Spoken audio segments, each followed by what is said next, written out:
is Windbreaker. Did we get jebaited? When Windbreaker came out, it was lauded, honestly, as what was supposed to be everything Tokyo Avengers wasn't. It was gonna be animation, hands, fights, boys being boys, boys beating up boys loving boys, but boys being strong boys. And the show is mostly about that. But what their lie is, they said that we was here for hands. I've been watching Windbreaker season 2, and I gotta be honest with you. We are now on episode 4 in a row of no damn hands. And there's not a hand in sight. Now, some people will say, well, there has to be growth after the hands or in between the hands. You have to understand we got to set up the other characters and the world building and yeah. But like, where's that with the hands? When this anime was sold to me, and I hate to say, it was sold as this is an anime about hands. I don't get it twisted. I definitely enjoy development. I definitely enjoy growth, but I'm not getting what I came for. Maybe I'm tripping. And I'm not going to lie to you. The episodes with no hands, I can say objectively, were good episodes. The episode when Sakura gets sick, everybody has to come and help him, and he has to realize that part of growth means, yes, you can be hyper independent, but there's a moment where you need to be able to lean on the people around you. That you have to be able to show your strong side, but also your weak side. And with that, after the first fight, which was dope, the first series fight, where he got humbled, there was an episode where he had to learn to accept that the mask that he believes he wears in front of his friends is not the mask that is actually up. He needs to understand that he can stand naked and weak in front of the boys, and the boys will still accept him for who he is. And when he went to go stand up and do that, they accepted him, laughed at him, yelled at him for not realizing that he was already in the gang. Growth. It's beautiful. It looks good, right? But where is the hands, bro? I feel like it lacks a certain depth and element when there's no hands involved. I like the character growth, but we're getting character growth and progression and world building, but it's not leading anywhere. Like the characters are growing, but I came for hands. And maybe I'm childish for this. I don't know. I do think it's a little bit of an immature take, but that's why I keep saying this was more of a debate. I would be fine and understood, and you know, if I've known, like if season 1 was more kind of like this, I would have been better prepared. But I feel like season 1 did a much better job at weaving the story in with the hands at the same time. Like, although I did not like how some of those theater fights went, at least the story was being told while the hands are being thrown. Right now, we're just getting pure story. Pure fucking story. 4 episodes straight of pure story, man. And it is insane. I might be in the minority in this, but I don't think I am because I see the views on the reactions are like in the tank, bro. Like last season, they were maybe pulling 4s and 5s, and on a good episode, it was like 8 and 9s. Right now, we're talking like 1K, 2K views on reactions, and we're putting them out timely, and we're putting them out quick, and community's just not fucking with it. So I really feel like it's not just a me thing. I do feel like it's an everybody thing. I'm not gonna lie, I liked this week's episode, especially with Tsubaki Chan-san and the boys. They go to visit the old man and they're helping the old man.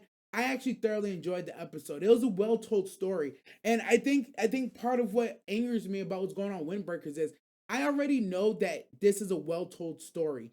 In all 3 of the No Hands episodes, the stories that they told were well fucking told. They were somewhat entertaining. They added value. They showed change, perspective, built the world up a little bit. It's good storytelling. It's just not the type of storytelling that I was signed up for. It's just not that type of storytelling. So I don't know. Y'all let me know what y'all think on that front. I could be tripping, but I don't think that I am. I feel like a lot of people kind of are feeling the same way, bro. I really feel like a lot of people are feeling the same way. Oh, finally a stream, of course. One day where it disappointed me, like I get it, but man, I feel like I'm in a therapy room anytime I watch. Yo, the last 3, 4 episodes have been kind of preachy. Like beautiful, beautiful stories, but they've been kind of preachy, bro. I ain't gonna lie. 2 of them really spoke to me because I also dealt with similar issues. And I feel like I can identify with those stories actually really well. but it's not what I came for. I wanted the hands in between that. Growth episodes are supposed to be 1 or 2 episodes max. Every time there aren't hands thrown, I'm like, man, get this shit off the screen. This ain't what we're here for. Damn, it's a lot of yap. Yes. So like, I think Lee brought up the slime comparison where like slime will like have epic hands for like 4 episodes, but then you're in for 8 episodes of yap. But at least in the slime yap episodes, we're getting an explanation of why the next time we're throwing hands, or what's gonna happen the next time we throw hands, or who's behind the next reason we're throwing hands.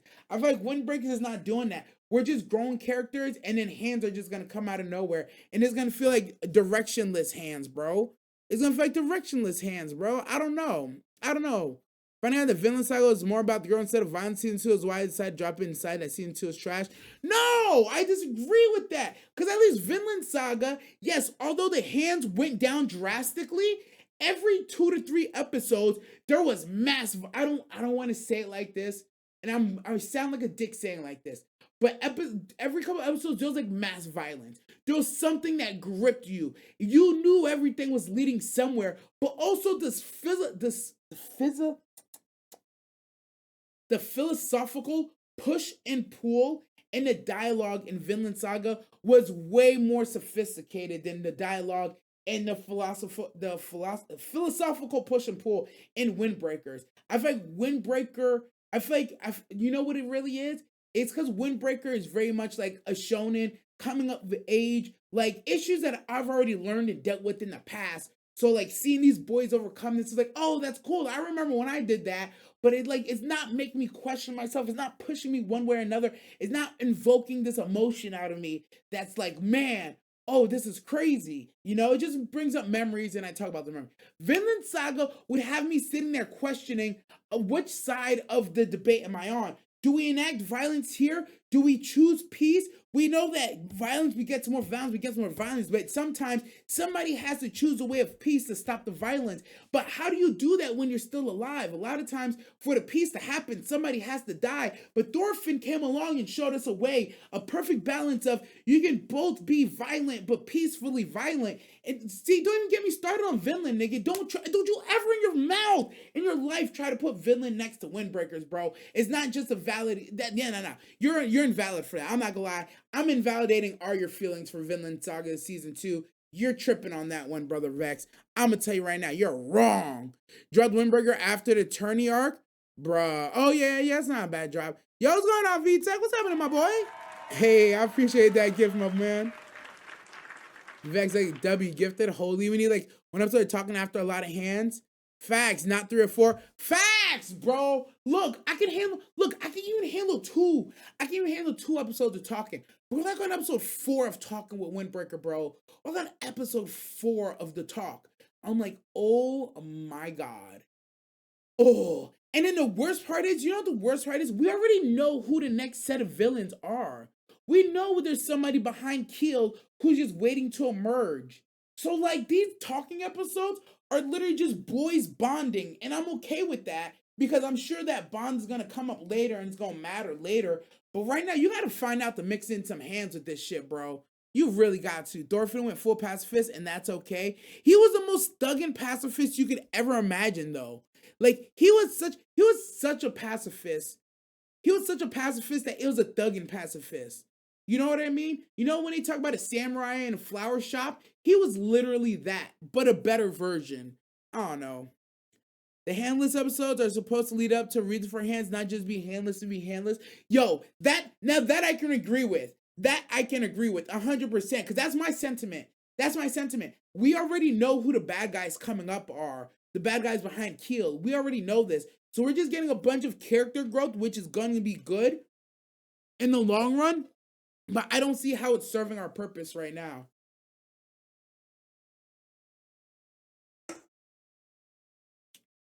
I'm alright, season 2 of Vinland Saga, just see my mind will change. Bro.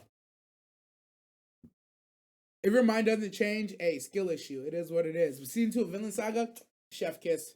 Chef kiss. Chef kiss. But you gotta know you're in it for this philosophy. You gotta know you're in it for the philosophy. And you have to really be open to understanding where both sides are coming from. You really do. But I'm not gonna lie, there is still wanton violent every couple episodes. to keep you entertained, and the violence isn't like unnecessary violence. It pushes the story. So Adult Thorfinn is a diff. It was a dilf. Boy, stop. Boy, stop. Anyways, y'all let me know what y'all think about Windbreakers. I'm still enjoying the season, but I understand from a viewer's perspective. If people are dropping it or if people are deciding to wait to binge it later, I understand why. The show was lauded. The trailers all talk about hands, fierceness, buffering, thugging, boys being boys. And we're on just multiple episodes of like boys being boys, and it is what it is. So whatever, man. Y'all let me know though. Comment down below. Think I'm waiting to binge. It's a show that a lot of people are waiting to binge. I feel like romance of the week goes to Windbreaker for Ito-san and his wife. Look, I ain't gonna lie. I told you, Windbreaker has been dragging, but the story that they weave between Ito and his wife, that shit was beautiful. That shit was fucking goals, bro. He found, mind you, it was an arranged marriage, which was a shock to me at the end. But this man, he did everything he could to propagate this shawty, bro. She liked him. He liked her. He didn't think that she liked him, but they stayed together anyways. And she's the type of shawty like, if I didn't like you, you thought I'd be with you anyways? They were fashionistas together. She always had that shit on. I ain't gonna lie. I made this romance of the week because ideally, this is goals, honestly goals. You find your baddie and you propagate her. You do your manly duty, you do your manly shit, you chilling, and you just let that baddie be a baddie, bro. You let that baddie be a baddie. You just try to keep up with her. Maybe it's because my favorite league is out of my league. I don't know. But at the same time, I thought that shit was beautiful, man. And then even after she went, she still found a way to troll him in the afterlife, which is fucking hilarious to me. Bitch planted a whole tree in his goddamn garden just to be like, this is because you think I ain't fuck with you. I'm gonna leave you something to let you know that I fuck with you. And when you figure it out, you're gonna feel stupid. She planted that shit and never told this nigga what it meant, bro. It's like you leave, like if I was, oh, this sounds so fucked up. If I was gonna pass and I knew I was gonna pass and I just started writing letters for like my person and putting them in random places. It's like as they're going through life, they're just like looking in random spots and then bam, a letter from me pops out. And it's like, boo, bitch. Ha! You remember that time that we made the popcorn and you burnt the fucking bowl? Guess what? You told me to throw the bowl away, but I kept it. I put this letter in the bowl that you burnt. This is a reminder that you be fucking up all the time. Imagine, bro. I don't know. Maybe that kind of shit is only cute or stupid to me, but I thought that shit was beautiful. I thought it was a good, well told story. That shit tickled me, man. And it's also one of those things like I also grew up having like second and third sets of parents who like at times when like where I was originally wasn't always like supportive or the safest, they gave me a nice refuge where I could just chill out, be myself, play games, just honestly be a kid. Because a lot of times at home, I couldn't be a kid. I had to be like a second parent or a third. I had to be like a third parent. I had to be authoritarian. I had to be a fucking maid. I had to do a bunch of shit. But when outside of my house, at my second and third parents' houses, I was literally just chilling, bro. I was allowed to just be myself and just do nothing. So this story really spoke to me. But the romance between Ito and his wife, yo, that baddie, that badass Basan, sign me up. Give me one of those. Put me in, coach. But yeah, that's the romance of the week. And I know what y'all gonna say. You chose this for romance of the week when there was a Witch Watch episode that came out? Yup. Yes, I did. Because I ain't gonna lie, bro. This granny, bro, every fit they put her in, she literally had that shit on. She had that shit on. And you knew she had that shit on.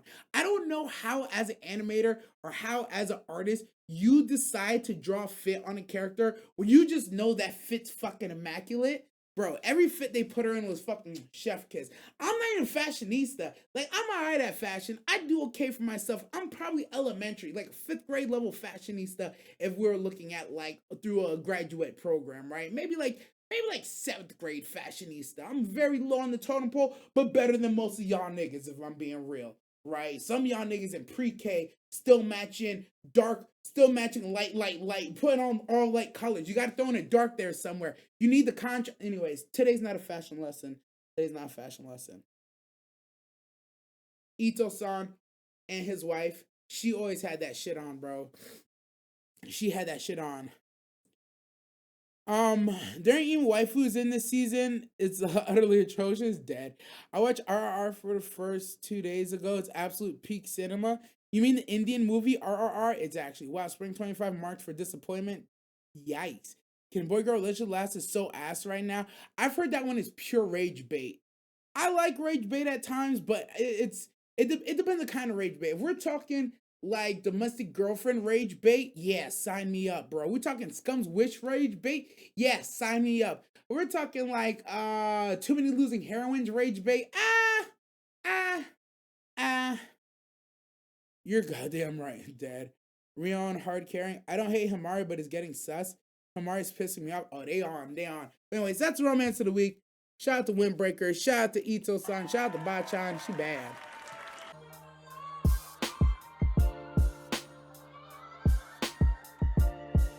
You wanna go? Oh, bye. I'm really fucking shaking, bro.